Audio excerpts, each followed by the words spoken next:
போகிறோம் அப்படின்னா ஒரு வெஜிடேரியன் குழம்பு வைக்க போகிறோம். ஃபுல்லாக நம்ம டிஃப்ரெண்ட்டான முறையில் இந்த குழம்பு வைக்கலாம். நான்வெஜ் சுவையிலேயே இருக்கும். எப்படி பண்ணணும் அப்படிங்கிறத 1 by 1 நம்ம பார்க்கலாம். அதுக்கு சோயா நம்ம நல்லா கழுவிட்டு சுடு தண்ணி ஊற்றி ஊற வச்சுருக்கோம். அதை நம்ம அரைச்சிட்டு வந்துடலாம். உங்களுக்கு தேவையான, அதாவது ஒரு குழம்புக்கு தேவையான அளவு நீங்கள் இந்த சோயா ஊற வச்சுக்கோங்க. நம்ம இன்றைக்கி 100 கிராம் சோயா ஊற வச்சுருக்கோம். அரைச்சி வச்சுக்கோங்க. இதுக்கு அடுத்து நம்ம என்ன செய்யணும் அப்படிங்கிறத பார்க்கலாம். இப்போ நம்ம இதில் 2 உருளைக்கிழங்கு வேக வச்சு எடுத்து வச்சுருக்கோம். அதையும் இதோட சேர்த்துக்கலாம். மீடியம் சைஸில் 2 உருளைக்கிழங்கு, இதையும் இதோட நம்ம கலந்துக்கலாம். இதுக்கு தேவையான அளவு உப்பு சேர்த்துக்கலாம். இதுக்கு தேவையான அளவு மிளகாத்தூள் சேர்த்துக்கலாம். இப்போ நல்லா இதை பிசைஞ்சு எடுத்துக்கலாம். இதை நல்லா பிசைஞ்சிட்டு உருண்டைகளாக்கி நம்ம வச்சுக்கலாம். கருவேப்பிலை, கொத்தமல்லி இதெல்லாம் உங்கள் விருப்பம்தான், நீங்கள் போடணும்னா போட்டுக்கலாம். இது எந்த சைஸில் உங்களுக்கு பால் மாதிரி வேணுமோ அந்த சைஸில் எடுத்து வச்சுக்கலாம்.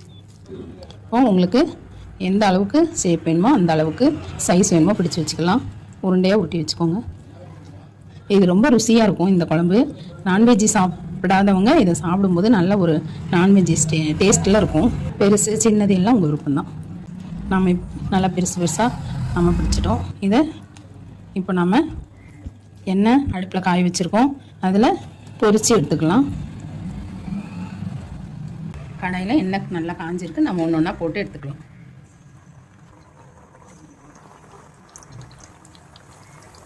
ப்ரௌனாக வந்தோடனே எடுத்துக்கலாம். வேகட்டும். இப்போ இந்த கசகசா கொஞ்சம் ஊற வச்சுக்கோங்க. இந்த கசகசா இப்போ சேர்த்துடலாம். இதோட இஞ்சி பூண்டு, ஃப்ரெஷ்ஷாக இஞ்சி பூண்டும் தட்டி வச்சுருக்கோம். அதையும் இதோடு சேர்த்துக்கோங்க. அடுத்து பச்சை மிளகாய் சேர்த்துக்கோங்க. கொஞ்சம் வாசத்துக்காக ஒரு 2 சேர்த்துக்கோங்க. அடுத்து சோம்பு இருக்கு இல்லையா, அது சேர்த்துக்கலாம். சோம்பு சேர்த்துக்கோங்க. இதை நம்ம இப்போ அரைச்சிட்டு வந்துடலாம். இப்போ இதை நம்ம அரைச்சிட்டு வந்துட்டோம். இது அப்படியே இருக்கட்டும். இப்போது இது நல்லா ப்ரௌனாக வந்துருச்சு. நம்ம எடுத்துடலாம். இப்போது குழம்பு தாளிச்சிடலாம். கடாய் வச்சாச்சு, ஆயில் ஊற்றியாச்சு. பிரியாணி இலை சேர்த்துக்கலாம். பிரிஞ்சி இலை சேர்த்துட்டு இந்த பூ சேர்த்துக்கலாம். அடுத்து பட்டை 2 சேர்த்துக்கலாம். சோம்பு சேர்த்துக்கலாம். நல்லா பொரியட்டும். ஒரு காஞ்ச மிளகாய், ஒரு பச்சை மிளகாய் சேர்த்துக்கலாம். அடுத்து நம்ம வெங்காயம் துருவி வச்சுருக்கோம். நீங்கள் பொடிசாக அரிஞ்சு தேவையான அளவு உப்பு சேர்த்துக்கலாம். ஆல்ரெடி நம்ம உருண்டையில் கொஞ்சம் உப்பு போட்டிருக்கோம் இல்லையா, அதனால் இதில் கொஞ்சமாக சேர்த்துக்கோங்க. இதில் நம்ம அரைச்சி வச்சோம் இல்லையா, அந்த பேஸ்ட்டையும் இதில் கலந்துக்கலாம். இப்போ இதை நல்லா ஃப்ரை பண்ணலாம். இந்த குழம்பு ரொம்ப சூப்பராக இருக்கும். நீங்கள் நான்வெஜிடேரியன் சாப்பிட்ட மாதிரியே ஒரு ஃபீல் இருக்கும். ஆனால் இதே மெத்தடில் செய்யுங்க. இதில் நம்ம என்னெல்லாம் இன்க்ரீடியன்ட் சேர்த்துக்கிட்டோம் அதே மாதிரி சேர்த்துக்கோங்க. இதே மெத்தடில் செய்யுங்க. அதே மாதிரி டேஸ்ட்டு குறையாமல் இருக்கும். இது நல்லா ப்ரௌன் ஆகட்டும். நம்ம இந்த ஒரு உருளைக்கிழங்கை நல்லா பேஸ்ட் ஆக்கி வச்சுருக்கோம். அதையும் இதில் சேர்த்துக்கோங்க. இது டேஸ்ட்டுக்காக நல்லா மசித்து இந்த வெங்காயத்தோடு சேர்த்துருங்க. இது நல்லா ஃப்ரை ஆகட்டும். இப்போ ஒரு 6 தக்காளி நம்ம துருவி வச்சுருக்கோம். அதையும் சேர்த்துக்கலாம். இப்போ வெங்காயம் நல்லா ப்ரௌன் ஆகிடுச்சு. இந்த தக்காளி சேர்த்துருக்கோம். இப்போ இது நம்ம நல்லா வதக்கி விட்டுலாம். இந்த ஸ்டேஜில் நம்ம மிளகாத்தூள் சேர்த்துடலாம். மிளகாத்தூள் தேவையான காரத்துக்கு ஏற்ற மாதிரி சேர்த்துக்கோங்க. கிளறி விட்டுலாம்.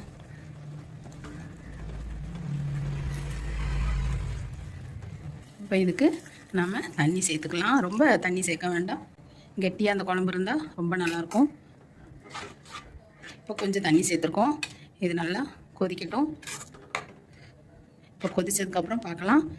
நீங்கள் இந்த மாதிரி இருக்கணும் அப்படின்னா இன்னும் கொஞ்சம் தண்ணி வேணுன்னா கொஞ்சமாக நீங்கள் சேர்த்துக்கலாம். இன்னும் கொஞ்சம் வேணால் நம்ம தண்ணி சேர்க்கலாம்.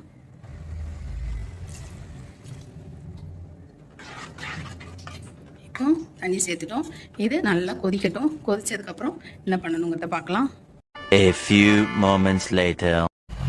இப்போ குழம்பு நல்லா கொதிக்குது. இதில் ஒரு கைப்பிடி அளவு புதினா சேர்த்துக்கோங்க. ஃப்ரெஷ்ஷான புதினா ஒரு கைப்பிடி அளவு சேர்த்துக்கோங்க. இந்த நம்ம பொரிச்சு வச்சுருந்தோம் இல்லையா, அந்த உருண்டைகளை இதோட சேர்த்துக்கலாம்.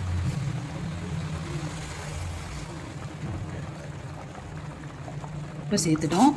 இப்போ எல்லாத்தையும் கிளறி விட்டுருவோம். இப்போ சூப்பரான கோலா உருண்டைகள், அதாவது நான்வெஜ் மாதிரியே இருக்கிற வெஜிடேரியன் கோலா உருண்டை குழம்பு ரெடி. இதே மாதிரி செஞ்சு பாருங்கள், சூப்பராக இருக்கும். இதில் நம்ம ஃபைனலாக கொஞ்சம் கரம் மசாலா போட்டுடலாம். இப்போ நம்ம கொஞ்சமாக கரம் மசாலா போட்டு அப்படியே மூடி வச்சிடலாம். இப்போ கோலா உருண்டை வெஜிடேரியன் குழம்பு ரெடி ஆயிடுச்சு.